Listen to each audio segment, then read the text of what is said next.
Épisode 50. Le vaisseau de Thésée avait quitté l'île de Délos depuis bien longtemps. Le vent ne soufflait plus que faiblement dans les voiles et le bateau avançait lentement. L'équipage s'était mis à ramer pour accélérer le retour. Mais les forces commençaient à leur manquer, la nourriture aussi. « J'ai faim, soupirait l'un. « J'ai encore plus faim que toi, ajoutait un autre. Mon ventre est tellement vide, renchérissait un troisième, que je pourrais avaler une vache entière avec ses cornes. Mais personne n'arrivait plus à rire. Thésée ne sortait pas d'une humeur triste et mélancolique. Non seulement j'ai perdu Ariane par ma faute, se maudissait-il, mais en plus, je vais laisser mes compagnons mourir de faim. Était-ce bien la peine de les arracher au Minotaure ? Un jour, on atteignit le fond des réserves. Il ne restait plus que des fèves dures. Thésée pensa que tout était fini. Il rassembla les fèves dans une grande marmite et attendit. On était le 8 octobre, la mer était calme. Soudain, un parfum boisé chatouilla ses narines, une odeur de feuilles mortes et de terre mouillée. « On approche d'un rivage !» cria-t-il à ses compagnons. « Tenez bon !» dit-il aux jeunes filles qui étaient presque évanouies, le ventre vide. « Nositos, déploie les voiles à fond, ça sent la terre de chez nous !» hurla-t-il à son pilote. Cette terre dont Thésée avait reconnu l'odeur, c'était leur terre natale. Tout en haut de la ville, Égée, le vieux roi d'Athènes, guettait la mer. Chaque jour depuis le départ de son fils, il grimpait au sommet du temple d'Athéna et scrutait l'horizon dans l'espoir d'apercevoir la voile de son bateau. Parfois il devinait quelque chose, un petit point bougeait à l'horizon. Mais ce n'était qu'un mirage créé par le scintillement de la mer et l'attente impatiente d'un père. Ce matin-là, Égée aperçut enfin un bateau au loin. Il plissa les yeux, mit sa main en visière pour se protéger des rayons brûlants du soleil et surtout pour mieux discerner la couleur de la voile qui rentrait au port. Était-elle blanche ou noire ? Son fils était-il vivant ou mort ?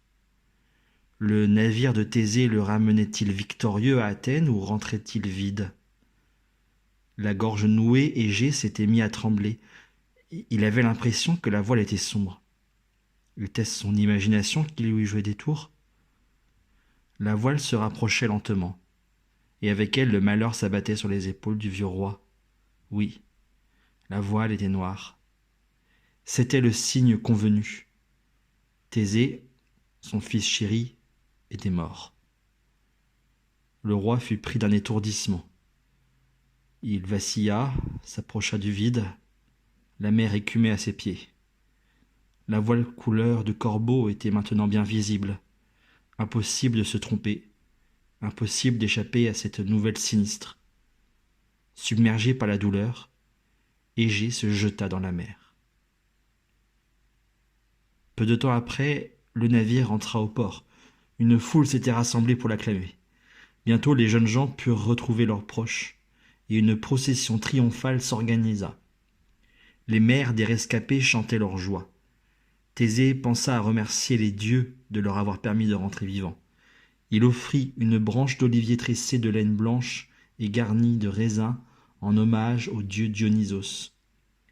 Il espérait secrètement que Dionysos avait réussi à consoler Ariane.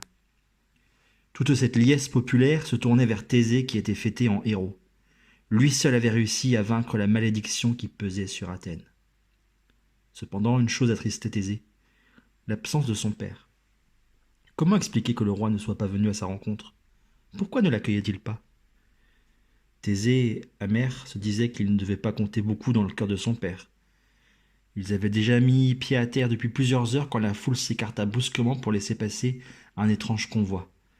Un char arrivait et dans ce char reposait le corps du roi Égée. On venait de le repêcher. Un silence écrasant s'abattit sur la fête. Thésée regardait sans comprendre le cadavre de son père.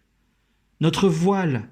cria soudain l'une des jeunes filles rescapées du voyage. « Notre voile, Thésée, tu as oublié de faire hisser la voile blanche.